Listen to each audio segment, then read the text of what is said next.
Con todo lo dicho por Plutarco aquí, que parece bastante lógico, llega Olímpico, responde con humor y dice que no quiere felicitar a Plutarco demasiado pronto, porque todavía quiere escuchar el mito, o al menos la historia ejemplar, que había anunciado el mismo Plutarco. Entonces, ¿cuál era este mito? Era el caso de un hombre de Solos, pariente del filósofo Protógenes, cuyo ejemplo usa para ilustrar de forma viva la idea de que el alma puede cambiar radicalmente y que la justicia divina, incluso cuando parece dura, puede tener fines medicinales y purificadores. Escuchemos entonces la historia. Este hombre en su juventud vivió entregado al desenfreno y al vicio. Su mala conducta lo llevó rápidamente a la ruina económica y por un tiempo se convirtió en un miserable, víctima de sus propios excesos. Sin embargo, en cuanto intentó corregir el rumbo de su vida, cayó en un fenómeno que Plutarco compara con el comportamiento de los libertinos, esos que no valoran lo que tienen mientras lo poseen, pero lo persiguen con desesperación cuando lo han perdido. El hombre intentó recuperar sus bienes recurriendo a todo tipo de prácticas ilícitas o deshonestas, buscando provecho rápido y consiguió así, no riqueza, pero sí fama de ser uno de los más viles y tramposos de su región. Y su reputación se volvió aún peor tras consultar el oráculo de Anfíloco. Preguntó si le iría mejor en lo que resta de su vida, y el dios le respondió que sería más feliz cuando muriera. La frase parecía un presagio siniestro, y los demás lo tomaron como una condena moral. Tiempo después el hombre sufrió un accidente, cayó desde cierta altura, golpeándose el cuello y permaneciendo inconsciente durante 3 días. Fue dado por muerto y llevado a sus propios funerales.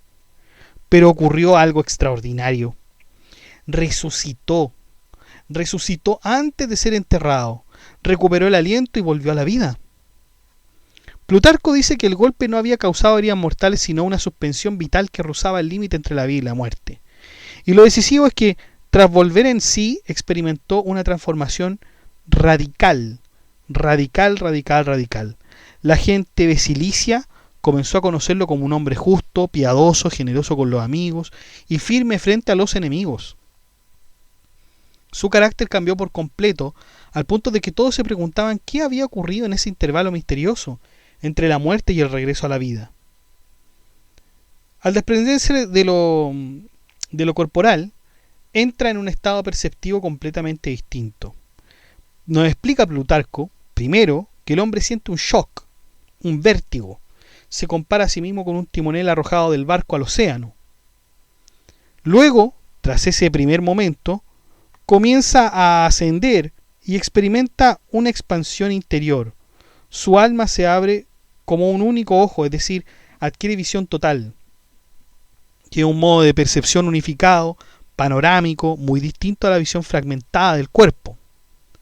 Lo que percibe no es el mundo humano, sino una inmensidad cósmica, estrellas enormes, separadas por vastos intervalos, que irradian luces, y él mismo se vuelve por ese espacio como si navegara con facilidad sobre un mar tranquilo, sin peso, sin resistencia, desplazándose suavemente en todas las direcciones. Esta imagen simboliza, ¿no es cierto?, lo que podríamos decir el desprendimiento del alma, de las limitaciones corporales, la libertad, la ligereza y la claridad del movimiento. Luego describe la visión de las almas que ascienden desde el fondo, es decir, la región inferior asociada a la vida terrenal y a los restos de la materia, y su ascenso produce una especie de burbuja de fuego, una metáfora entonces que aquí el desprendimiento del alma de lo corporal se rompe, se libera así la forma espiritual, y cuando la burbuja estalla cada alma adopta figura humana, pero hecha de luz y con movimientos diferentes. Estas almas no poseen aún equilibrio moral o intelectual. Algunas ascienden rectamente con ligereza y armonía, representan almas ordenadas, purificadas, con dirección clara. Otras rotan como usos, moviéndose en espiral, subiendo y bajando sin control. Son almas confusas, turbadas, llenas de pasiones, no purificadas. El hombre reconoce varias almas conocidas y trata de acercarse a ellas, pero ellas no los escuchan ni los ven. Están fuera de sí, agitadas, atrapadas por el miedo y la confusión. Estas almas se agrupan en masas tumultuosas, repitiendo movimientos caóticos y gritos incoherentes, signos de angustia y sufrimiento interno. Plutarco sugiere que estas almas llevan consigo las pasiones que no corrigieron en su vida, y que esas pasiones se vuelven tormentos después de la muerte. En contraste, otras almas se encuentran más arriba, en una región pura de la atmósfera brillante y en armonía. Se acercan entre ellas con serenidad y se reconocen con gestos de amistad y rehuyen el caos de las almas tumultuosas. Plutarco describe incluso un lenguaje no verbal. Hay una concentración que indica desagrado, la expansión alegría, la dispersión tolerancia. Esto sugiere entonces que las almas purificadas se relacionan mediante ese estado del ser, no mediante palabras o sonidos. Tespecio, antes llamado Arideo, está en un cierto estado y reconoce un alma que cree familiar, aunque no está totalmente seguro porque el pariente murió cuando él era niño. Entonces esa alma se le acerca y lo saluda a Arideo por un nombre nuevo. Le dice Tespecio. Y de ahí que Arideo cambia su nombre a Tespecio. Y este cambio de nombre es crucial porque hay una transformación espiritual también de él. Ya no es el Arideo corrupto y desenfrenado de su vida pasada. Ahora es alguien que ha cruzado una frontera y ha sido renombrado por una instancia superior. El alma le da un nuevo criterio para distinguir a los muertos de los vivos. Las almas verdaderamente muertas no proyectan sombra ni pestañean. Pero Tespecio ve que él sí tiene sombra, por lo tanto todavía está en un mundo digamos parcialmente físico. Entonces Tespecio está en un estado tal que empieza a ver otras almas y las empieza a describir. Hay unas con apariencia luminosa, otras manchadas, algunas brillan con resplandor uniforme como la luna llena, otras tienen manchas oscuras, cicatrices que representan los vicios, ¿no es cierto? Otras aparecen abigarradas, con manchas, como víboras, que son absolutamente corruptas. Y el alma pariente de Tespecio empieza a describir la estructura cósmica de la justicia, y nos empieza a decir que están asociadas con ciertas figuras divinas. Adastrea, hija de Ananke y de Zeus. Adastrea encarna la justicia divina, que nadie puede evadir, y su función es que ningún malvado escape, sea grande, pequeño, poderoso, anónimo, da lo mismo, nadie puede escapar. Y fíjense que Plutarco ahí aprovecha la anécdota de Tespecio para introducir el sistema tripartito de ejecutoras, Poiné, Dike y Erinis, que son diosas. Poiné se encarga de los castigos que ocurren en vida y a través del cuerpo. Estos castigos son suaves en comparación con los otros y pueden incluso dejar pasar algunas faltas que requieren purificación más profunda. Poiné actúa sobre quienes ya sufren indirectamente la consecuencia de su vicio, enfermedades, pérdidas, quiebras, desgracia, pero sus castigos al obrar sobre el cuerpo y las posesiones no tocan la esencia del alma.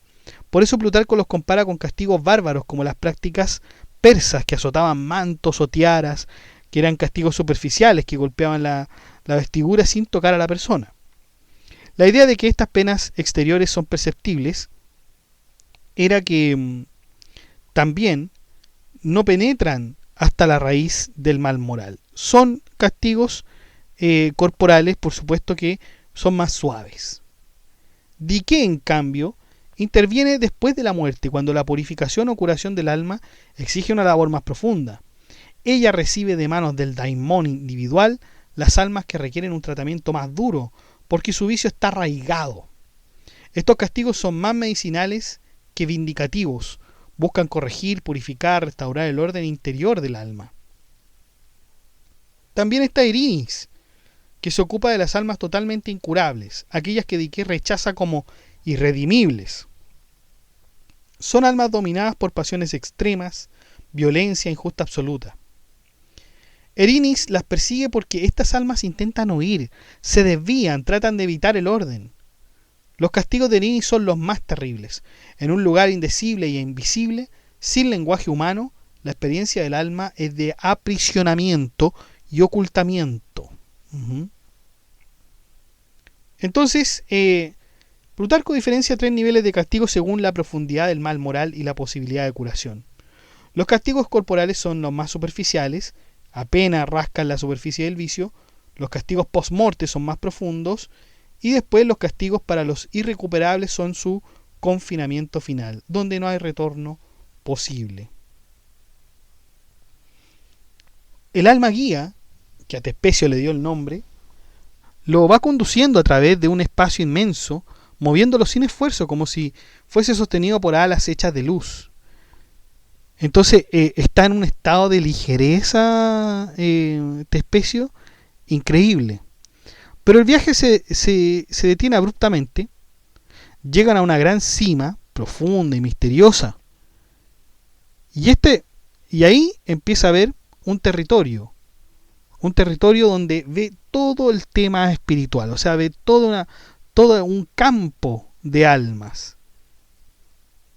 Las demás almas no pueden entrar en esa cima, vuelan alrededor como pájaros en círculos, incapaces de penetrar en ella. Hay una atracción, pero también hay un temor porque el lugar ejerce un poder seductor que puede desviarlas de su progreso. Plutarco describe la cima como un espacio que recuerda a los antros báquicos. Está lleno de vegetación exuberante, flores de colores, vivos perfumes intensos y una brisa suave, cargada de embriaguez. La atmósfera es atractiva, sensual, placentera. Las almas, al inhalar esos olores, se dispersan y se relacionan con jovialidad, envueltas en risas, juegos, celebraciones y placeres. Aquí parece entonces una alegoría poderosa, porque el peligro del placer sensorial, que disuelve la parte racional del alma, es patente. El lugar está lleno de transportes báquicos, es decir, éxtasis irracional, frenesí, descontrol. Así como el vino excesivo embriaga el cuerpo, esta región también embriaga el alma. Luego van por otro lugar, la guía va conduciendo a Tespecio, y le dice que este es el lugar del olvido. Llegan al río Lethe. Por este camino ascendió Dioniso cuando volvió al Olimpo y cuando elevó a su madre Sémele. Ahora, la referencia de Dionisio no es para glorificar el frenesí, sino para señalar que su carácter es ambivalente. Dionisio es a la vez elevador del alma y dios del olvido que humedece lo racional. Su camino no es para todos. Solo quienes han sido purificados pueden atravesarlo sin perderse. Esto es lo que siempre se decía del lugar del río Lethe, porque uno pensaba, bueno, si el alma es inmortal y el alma ha sobrevivido a varios cuerpos, ¿cómo es que yo no recuerdo lo de mi vida pasada? Bueno, porque el alma pasa por el río Lethe y ahí todos los recuerdos desaparecen. Es el río del olvido. Y el alma impide que Tespecio se quede allí. Aunque él, tentado, desea permanecer, el guía lo arrastra a la fuerza. La explicación es la siguiente, porque la parte inteligible del alma, el nous, se disuelve al entrar en contacto con el placer embriagador. La parte irracional corporal se reanima y recuerda al cuerpo. Ese recuerdo despierta deseo y el deseo nostalgia del mundo terrenal. Y la nostalgia se convierte en peso y el peso inclina el alma hacia abajo, hacia la reencarnación, que Plutarco describe como la inclinación de un alma humedecida hacia la tierra. Tespecio ve una gran crátera hacia la cual confluyen corrientes de colores diversos. La imagen nos puede recordar de hecho a la crátera del Timeo de Platón, donde el demiurgo mezcla los elementos del alma del mundo. Pero aquí está con un tono más órfico, místico, porque cada corriente tiene un color distinto, blanco, puro, púrpura, tonos variados que emiten luz propia. Entonces ahí se representan las corrientes espirituales o sustancias psíquicas que se mezclan para formar experiencias. Sin embargo, cuando Tespecio se acerca, el efecto cambia. Los colores desaparecen, el brillo se disipa y solo queda la blancura. Esto sugiere que lo que desde lejos parece diverso y atractivo, al aproximarse muestra su verdadera naturaleza. Los colores eran ilusiones, efectos del alma confundida por la distancia. Ahora, claro, lo blanco simboliza lo puro y lo simple, lo no adulterado. Y los colores, como en los sueños, son mezclas de formaciones, efectos de refracción psicológica. Y ahí a Tespecio entonces se le aparecen 3 demones sentados formando un triángulo, mezclando las corrientes de acuerdo con proporciones precisas. Esto indica entonces que los sueños No son caóticos, tienen principios, medidas, inteligencias intermedias, que regulan todo como llegan las imágenes al alma. Los demones actúan como mediadores entre lo inteligible y lo sensible, entre lo verdadero y lo aparente. O sea, su tarea en realidad es mezclar elementos de realidad con elementos imaginarios. El guía de Tespecio, ese que le cambió el nombre, ¿no es cierto?, que le dijo ahora eres Tespecio, explica que hasta aquí llegó Orfeo buscando el alma de Eurídice, pero cometió un error de memoria, es decir, interpretó mal lo que vio, y difundió entre los humanos el mito equivocado de que el oráculo de Delfos era compartido por Apolo y la noche. Plutarco desmiente esa idea. Apolo, símbolo de orden, claridad y razón, y la noche, que es símbolo de lo confuso, lo onírico, no comparten espacio. Lo que Orfeo vio no era Delfos, sino este oráculo errante, dominio de la noche y de la luna. Este oráculo de la noche y de la luna no está fijado en un santuario como Delfos. Todo lo contrario, es móvil, fluido, inestable, llega a los hombres en sueños y visiones. Por eso los sueños contienen una mezcla de verdad y terror. Toman algo simple y verdadero, pero lo dispersan y deforman al combinarlo con elementos engañosos. Los demones son los responsables de esa mezcla proporcional que convierte la verdad en imágenes simbólicas, a veces confusas, a veces distorsionadas. El alma guía le advierte que quizá ya no pueda contemplar el oráculo de Apolo, el más elevado, luminoso y puro. ¿Por qué? Porque su alma todavía está atada al cuerpo. Y esa amarra, que Plutarco describe como algo que tira hacia abajo, impide el ascenso completo. No es una atadura física, por cierto, es ontológica. Y Tespecio aún no está completamente purificado. Conserva vínculos con pasiones, hábitos e inclinaciones corporales. Por eso, aunque puede elevarse mucho, no puede llegar hasta el nivel más alto de visión. Aún así, el guía intenta mostrarle la luz que emana del trípode de Apolo, situado simbólicamente sobre el Parnaso y cuya irradiación atraviesa el golfo de Temis. Pero la luz es tan intensa que Tespecio no puede verla, su resplandor lo ciega. Esta imposibilidad hace que mientras esté unida el alma a lo parcial, incluso parcialmente a lo corporal, no puede entonces soportar la revelación directa del intelecto divino. La luz apolínea es demasiado pura para un alma todavía mezclada con lo irracional. Aunque no puede ver, sí puede oír. Escucha la voz de una mujer que profiere versos proféticos, una voz aguda que anuncia eventos futuros.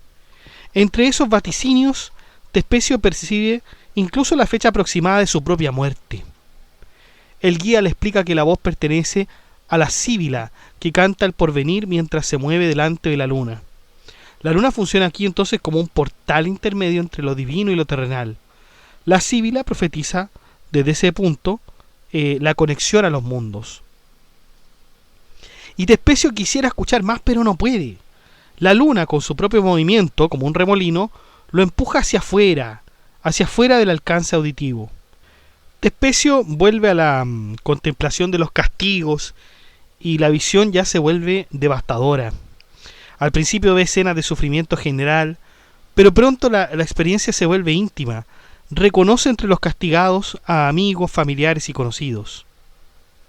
Lo más impactante ocurre cuando aparece el alma de su propio padre, completamente marcada por llagas, estigmas y deformidades morales que evidencian su culpa. El padre emerge desde un foso y extiende los brazos hacia él en gesto desesperado. Los verdugos obligan a su alma a confesar un crimen oculto. Había envenenado a huéspedes ricos y había pasado desapercibido en el mundo terrenal. En la tierra fue considerado inocente. Aquí, en la esfera de la verdad, queda al descubierto. Nada permanece oculto en el más allá. La justicia divina revela lo que la justicia humana ignoró.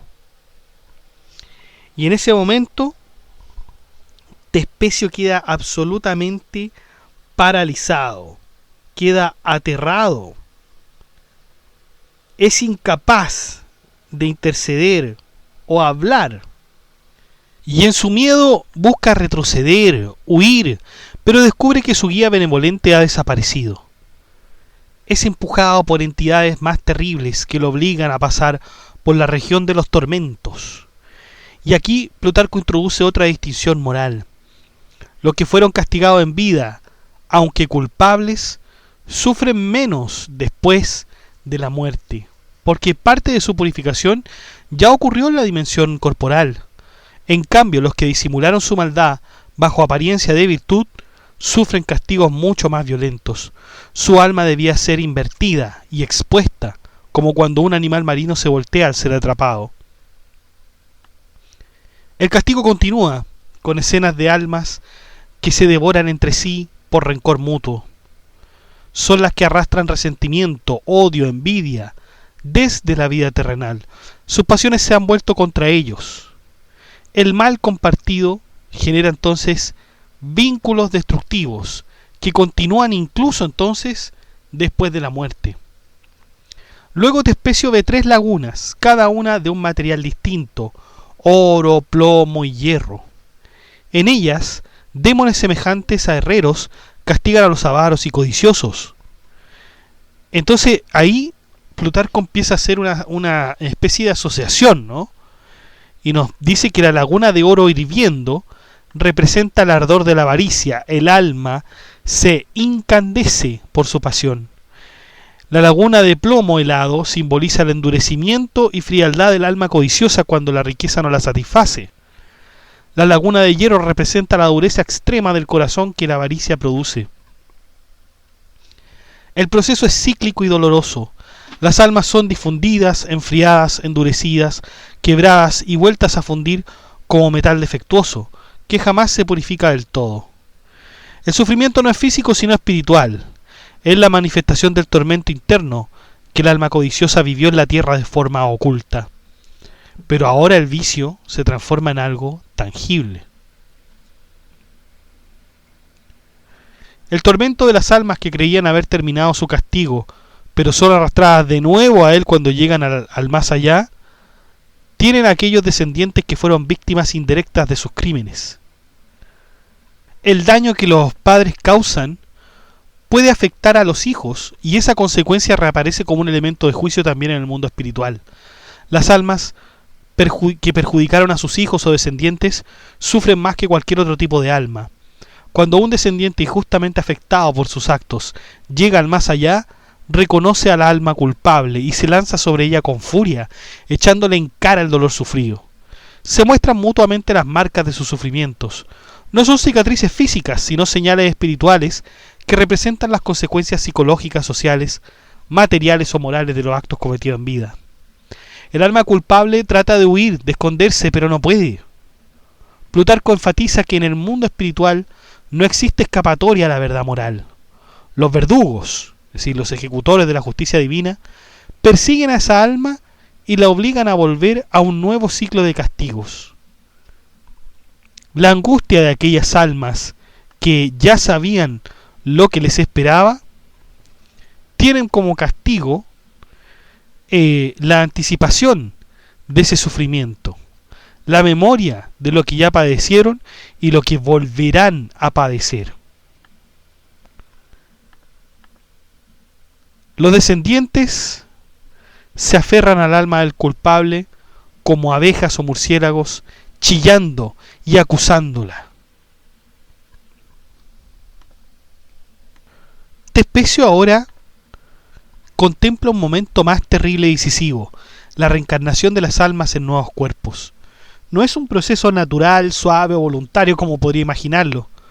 Plutarco lo presenta como un acto violento, técnico, doloroso, ejecutado por artesanos que moldean las almas como si fueran metal o arcilla. Esto obviamente uno lo puede corresponder a la tradición pitagórico-platónica, pero Plutarco la presenta más bien con un realismo, porque las almas son forzadas, soldadas, fragmentadas y ensambladas o borradas según el carácter y vida que tendrán en su próxima existencia. Los artesanos, que son demones especializados, adaptan cada alma a la forma de animal según la vida moral que esa alma ha llevado y el estado interior que conserva.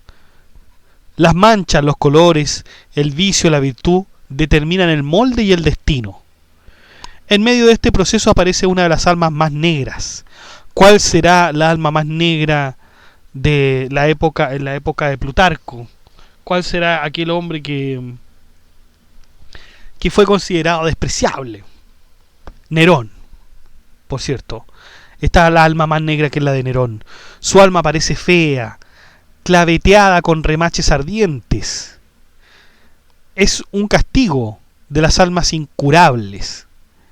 Los artesanos ya la habían configurado como una víbora nicándrica, un reptil cargado de veneno y malignidad, destinado a vivir devorando a su propia madre. Una referencia, ¿no es cierto?, al matricidio cometido por Nerón en vida. Pero ocurre algo inesperado. Una luz enorme brilla, acompañada de una voz que ordena detener su transformación. Los dioses, dice la voz, han decidido premiarlo, transformando su alma en un ser más pacífico, un animal cantor de pantanos. Pero este premio no exime su crimen, sino que hay un matiz. Plutarco afirma que Nerón había liberado al pueblo, mejor y más amado por la divinidad entre sus súbditos. Es decir, es como la liberación de Grecia al eximir a los griegos de tributos y cargas. Nerón fue un monstruo moral, estamos de acuerdo, pero tuvo un gesto cuyo valor religioso era inmenso. La justicia divina, en consecuencia, incorpora también la recompensa incluso para un criminal. Su destino se suaviza por un acto aislado de bondad. Entonces Plutarco nos dice que la justicia divina en este caso no es ciega, tiene memoria tanto de los crímenes como de las acciones virtuosas, incluso cuando proviene de un alma extremadamente corrompida, corrupta, como es la de Nerón.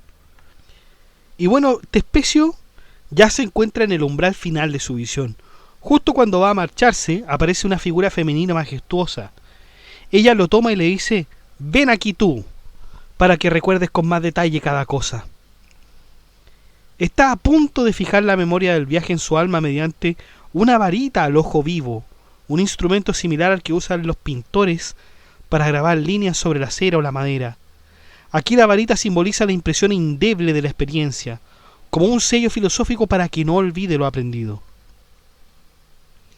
Pero otra mujer lo detiene, y esta figura representa la contracorriente que impide que el alma humana permanezca demasiado tiempo en el mundo espiritual.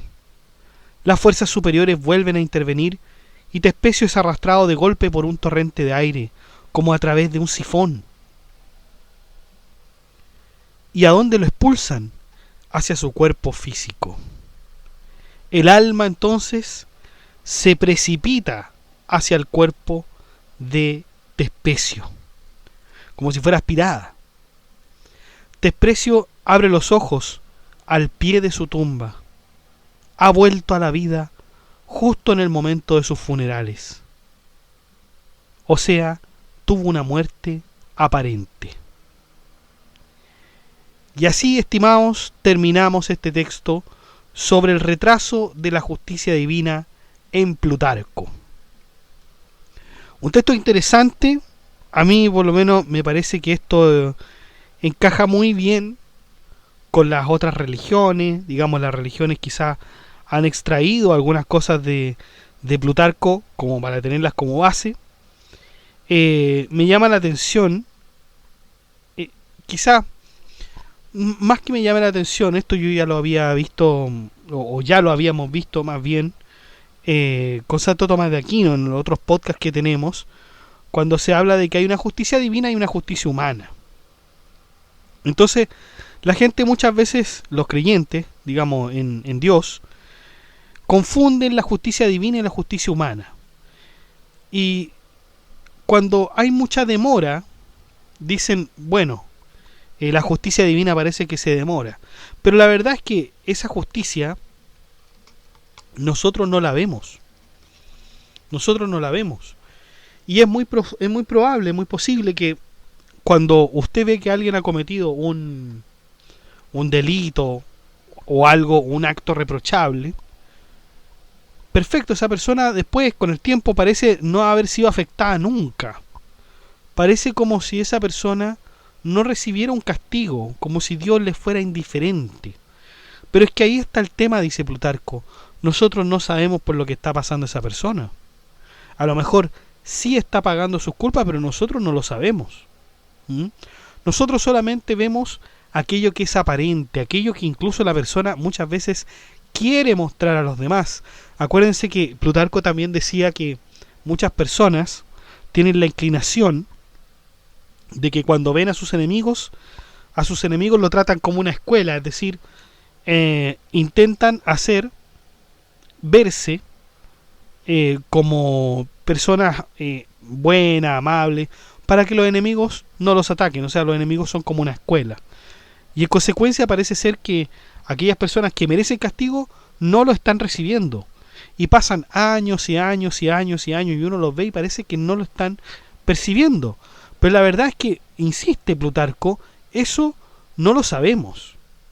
Eso no lo sabemos. A lo mejor sí lo está recibiendo, a lo mejor sí lo está afectando por dentro alguna cosa, o incluso sí lo está afectando por fuera, solamente que nosotros, a ver, no podemos estar, no podemos saber lo que una persona piensa, no podemos saber lo que una persona le pasa por la cabeza, no podemos saber lo que una persona está haciendo en un determinado lugar cuando nosotros no tenemos acceso.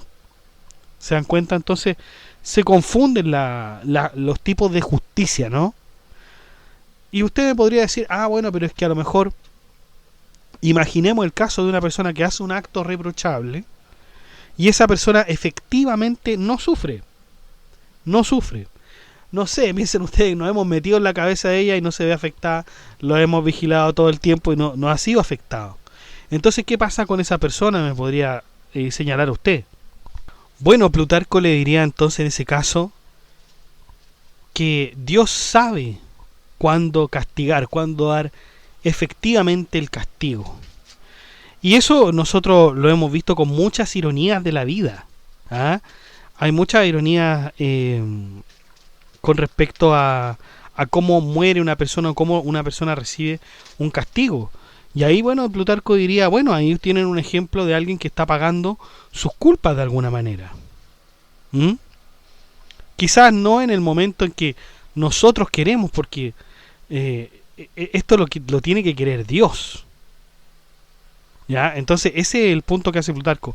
Por ahí alguien decía, los tiempos de Dios son perfectos. Entonces señalar que los tiempos de Dios son perfectos pareciera ser que, bueno, nosotros no somos quienes para poner un tiempo determinado para que una persona que hizo un acto reprochable sea castigada. ¿Y cómo podríamos verificar esto?